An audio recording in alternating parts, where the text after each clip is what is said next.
DA leader John Steenhuisen says the people of KwaZulu-Natal have the power to bring change to the province. Steenhuisen was delivering a keynote address to thousands of supporters at the Curry's Fountain in Durban during the party's Rescue KZN rally ahead of the May 29 elections. The DA is hoping for a larger piece of the pie in the province. Newzroom Afrika's Mnyandu is on the ground in Durban.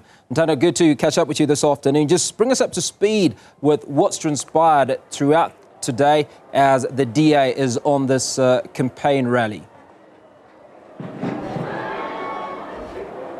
Good afternoon to you, Hugo, and to all viewers at home. Well, certainly it was a very brief, program where the federal leader of the DA, John Steenhuisen, took to the podium, and reminded the people of KwaZulu-Natal that the power to choose the government of their choice lies with them. That goes with other speakers that took to the podium, saying that it's time now to rescue KwaZulu-Natal ahead of the May 29 elections. But let me bring in the federal leader of the Democratic Alliance, John Steenhuisen, to unpack their approach to the province of KwaZulu-Natal. John, we've seen a lot of political party leaders, crisscrossing the province of KwaZulu-Natal, trying to garner enough votes ahead of the May 29 elections. What is your outlook on your campaign as the Democratic Alliance in the province of KwaZulu-Natal? Well, I think KZN is going to be one of the battleground provinces of this election, so there's going to be a lot of time spent here by politicians. Our approach is simple. We're getting out there and explaining to people the binary choice that they have in this particular province. They can have a coalition of corruption led by the ANC and others, or they can have a new coalition of hope, prosperity and opportunity with the DA at the heart of it. And that's the offer that's on the table in this election.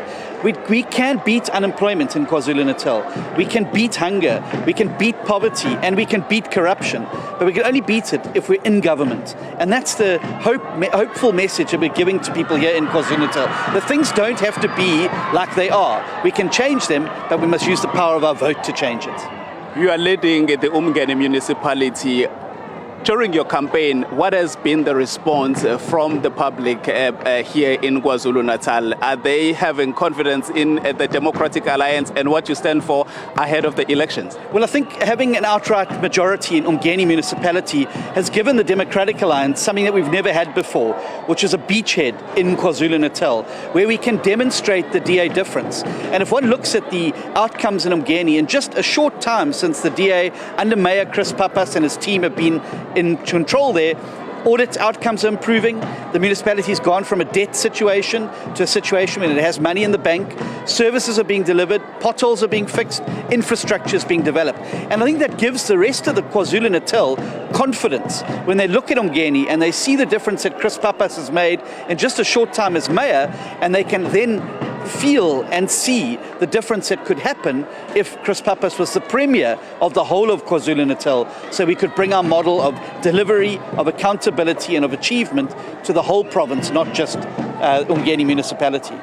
Today you launched a new advert for the elections for the DA. What informed the re-editing of that advert, and what was the message that you were trying to drive across with your previous advert that was banned? Well, we've got a number of adverts. This will be our 5th advert that's been released in the series.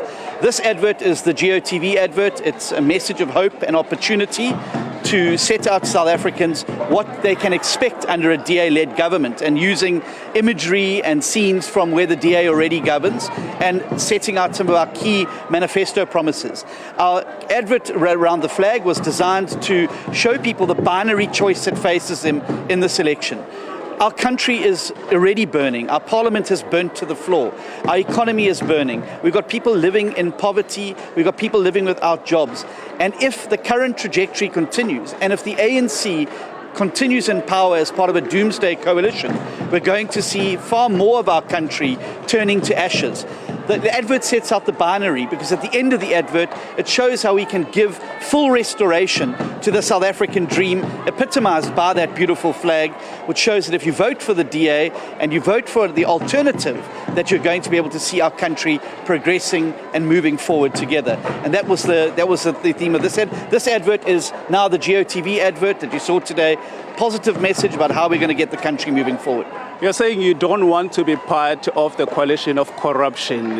You are part of a multi-party charter here in KwaZulu-Natal, which has the IFP, the Action SA, and other political parties.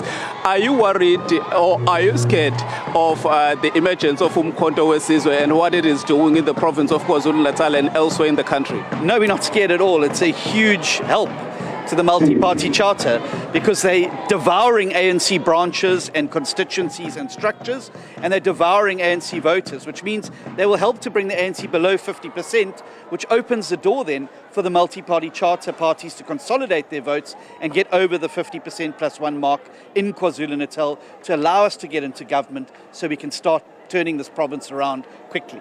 Thank you very much. Thank you very much. Great to be with you. Thank you.